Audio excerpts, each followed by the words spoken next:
Hi guys, ఈరోజు మేము నిఫ్టీలో ట్రేడ్ తీసుకున్నాం. కాల్ సెల్ చేసినాం యాక్చువల్గా. సో ఇక్కడ ఏమైందంటే ఈరోజు గ్యాప్ అప్ ఓపెన్ అయ్యి బుల్లిష్ క్యాండిల్తోని ప్రీవియస్ డే హైని బ్రేక్ చేసింది. బ్రేక్ చేసి చిన్న బేరిష్ మూమెంటం ఇచ్చింది. జనరల్గా ఈ బేరిష్ మూమెంటంలో కొందరు సెల్లర్స్ ఎంటర్ అయ్యే అవకాశం ఉంటుంది. సో ఇట్లా సెల్లర్స్ని యాక్టివేట్ చేసి వాళ్ళందరూ స్టాప్ లాస్లు హిట్ కొట్టడంతో పాటు బయర్స్ని కూడా యాక్టివేట్ చేసిండు.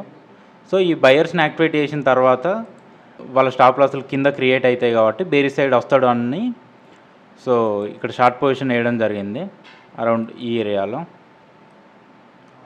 సో ఆల్మోస్ట్ డేలో దగ్గర మా టార్గెట్ పెట్టుకున్నాం. అంటే బిగ్ ప్లేయర్కి కావాల్సిన లిక్విడిటీని క్రియేట్ చేసుకొని మాత్రమే మళ్ళీ ఆపోజిట్ డైరెక్షన్లో పోతాడు.